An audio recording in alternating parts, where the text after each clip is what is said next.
नीट पुनर्परीक्षा 21 जूनला होणार. एनटीएने जाहीर केली नवी तारीख. पेपर फुटीमुळे रद्द केली होती 3 मेला झालेली परीक्षा. नीट पेपर फुटी प्रकरणी मनीषा वाघमारेला सीबीआयकडून अटक. पुण्याच्या वाघोलीतून आणखी एक जण जाळ्यात.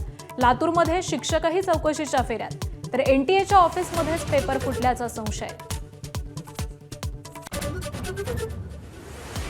भारतात पेट्रोल आणि डिझेलचे दर वाढले. पेट्रोल 3 रुपये तर डिझेल 3.11 रुपयांनी महाग.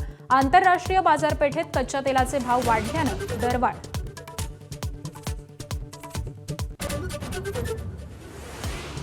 देशात महागाई गेल्या 3.5 वर्षातील उच्चांकावर. दूध आणि सीएनजीच्या किमतीत प्रत्येकी 2 रुपयांची वाढ. तर कांदा आणि साखरेमुळे शेतकरी मेटाकुटीला. इंधनाच्या दरवाढीनंतर काँग्रेसचा पंतप्रधान नरेंद्र मोदींवर निशाणा. महागाई मॅन मोदींचा पुन्हा जनतेवर हंटर. निवडणुका संपल्या, मोदींकडून वसुली सुरू. काँग्रेसचा घणाघात.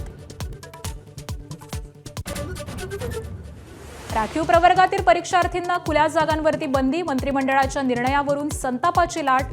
ओबीसी महासंघ कोर्टात जाणार. मागासवर्गीय मंत्री झोपले होते का?